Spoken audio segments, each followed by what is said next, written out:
이번 시간은 2.2절의 HTML 기본 구조를 배워보는 시간입니다. HTML 문서는 일정한 구조 안에서 작성이 되는데요. 이를 기본 구조라고 합니다. 우리가 이렇게 작성한 첫 번째 HTML 문서에 작성된 코드도 이런 기본 구조를 따라서 작성이 된 건데요. 해당 예제 코드를 다시 한번 처음부터 작성해 보면서 HTML의 기본 구조는 어떤 식으로 구성되는지 한번 살펴보도록 하겠습니다. 우선 HTML은 가장 먼저 독 타입이라고 불리우는 DTD를 먼저 정의를 해줘야 되는데요. 우리가 배우려고 하는 HTML은 과거 HTML 1.0 버전부터 해서 현대에 이르는 HTML5 버전까지 굉장히 다양한 버전이 있습니다. 이 DTD라는 건 내가 지금부터 작성하려고 하는 HTML 문서가 어떤 문서 형식을 따라야 하는지 알려주는 정보로서 HTML 문서를 작성할 때 항상 가장 맨 처음에 넣어야 합니다. HTML4 이전에는 굉장히 다양한 DTD 작성 방법이 존재했지만 HTML5에서부터는 이렇게 간단하게 DTD를 작성하게 되면 무조건 HTML5 형태로 작성하겠다라는 의미가 되기 때문에 현재는 이러한 DTD 형태 하나만 알아두시면 됩니다. DTD를 작성했다라고 한다면 우리가 그 다음으로 작성할 태그는 HTML 태그입니다. HTML 태그는 HTML 문서의 시작을 의미하는데요. 따라서 모든 HTML 태그는 이 HTML 태그의 콘텐츠로서 작성을 해줘야 됩니다. HTML 태그 다음으로 올 수 있는 태그는 헤드 태그와 바디 태그가 있습니다. 우선 헤드 태그가 바디 태그보다 먼저 사용이 되어야 되는 거고요. 헤드 태그 같은 경우는 HTML 문서의 메타데이터를 정의하는 영역입니다. 여기서 말하는 메타데이터란 HTML 문서에 대한 정보, 웹브라우저에는 직접 노출되지는 않는데 보통 문자열이라든가 문서의 제목이라든가 CSS 참조 경로, 자바스크립트 참조 경로와 같은 것들을 전부 다 이 헤드 태그 안에서 작성을 하게 됩니다. 대표적으로 우리가 먼저 작성하는 헤드 태그 안에 있는 내용은 메타라는 태그가 있는데요.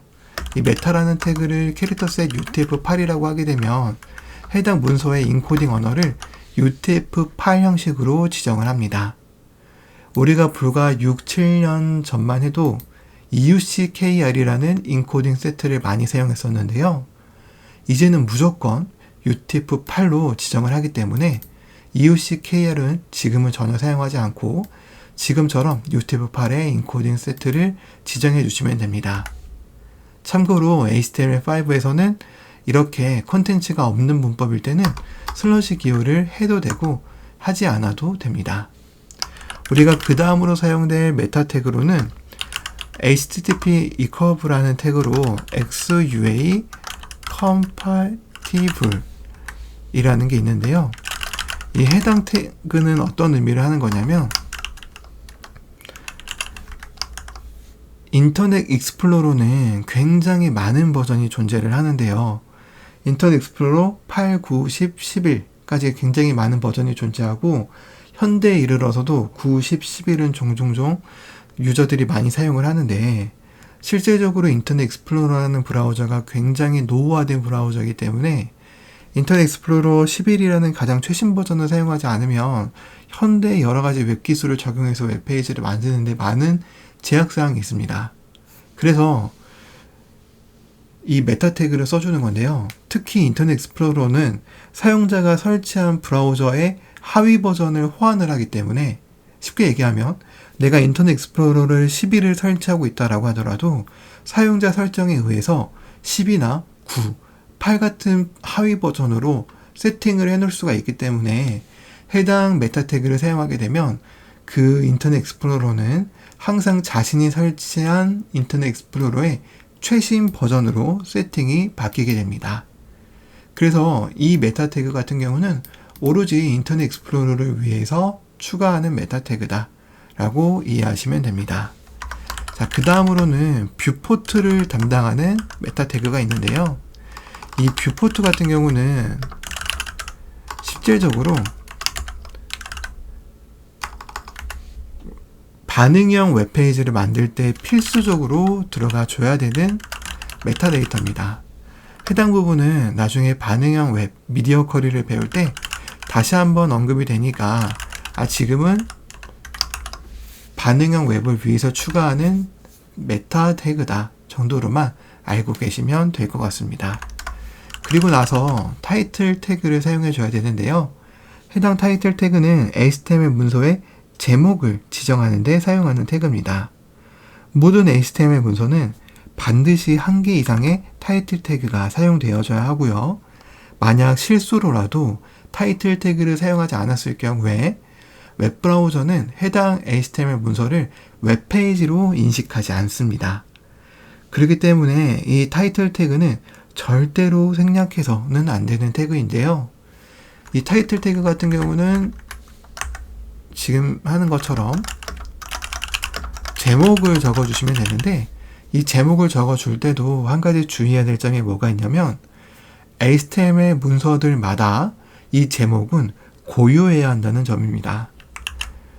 우리가 구글이라든지 네이버에서 제공하는 검색 엔진 서비스 업체에서는 우리가 만든 HTML 문서를 판단할 때 가장 큰 부분을 차지하는 게 이 타이틀 태그에 적혀진 제목이거든요.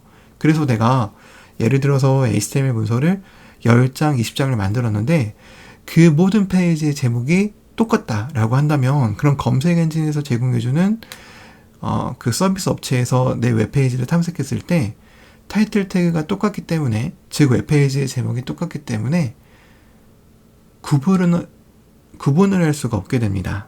그래서 항상 타이틀 태그는 고유하게 중복되지 않게 사용을 해주셔야 됩니다. 자, 이렇게 이 정도만 헤드 태그에 작성을 해주게 되면 우선 최소한의 필요한 내용들은 작성했다라고 보시면 되고요. 그리고 이 바디 태그 같은 경우는 이제 웹브라우저에서 웹브라우저 화면 안에 노출되는 내용을 작성하는 영역이라고 생각하시면 됩니다. 여기 안에 작성된 내용들만 웹브라우저에 표시가 되는 건데요. 예를 들어서 이렇게 나의 첫 번째 웹페이지라고 이렇게 적게 되면 이 바디 태그 안에 작성된 이 내용이 웹브라우저를 실행해 봤을 때 노출되는 것을 이제 우리가 확인을 해볼 수가 있었던 거죠. 그래서 HTML 문서는 이런 식의 최소한의 기본 구조가 있는데요. 이 기본 구조 안에서 앞으로 모든 HTML 문서가 작성이 되게 될 테니까 해당 내용을 잘 기억을 해주셔야 됩니다. 비주얼 스튜디오 같은 경우는 이런 기본 구조를 자동으로 완성해주는 기능을 제공하는데요.